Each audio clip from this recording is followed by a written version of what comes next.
Binaha ang ilang lugar sa Quezon dahil sa flash flood, dulot ng mga naranasang pag-ulan sa lugar.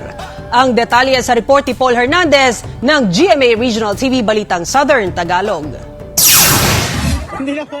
Naantala ang biyahe ng mga motorista sa bahaging yan ng highway sa Barangay Santa Rosa, Mulanay, Quezon dahil sa rumaragasang tubig baha sa lugar kahapon. Kahit ang sementeryo, binaha rin dahil sa flash flood. Nagtiis tuloy ang mga taong suungin ng baha makadalaw lang sa mga puntod ng yumaong kaanak. Pinasok din ng rumaragasang tubig baha ang mga kabahayan sa ilan pang barangay. Ayon sa MDRRMO Mulanay, galing bundok ang tubig. Talagang heavy to intense yung pagulan niya within 2 hours, mga 1 hour hanggang 57 minutes as per hour pag-asa. Talagang malaking volume niya.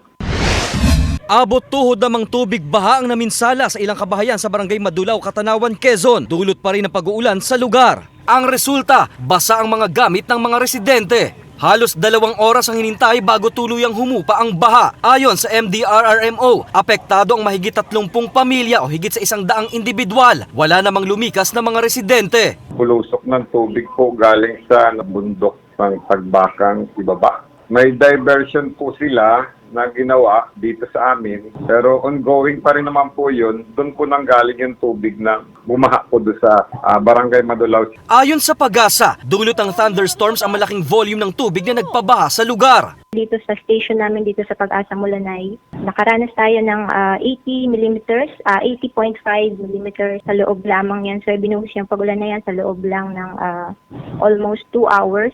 Mula sa GMA Regional TV Balitang Southern Tagalog, Paul Hernandez nagbabalita para sa GMA Integrated News.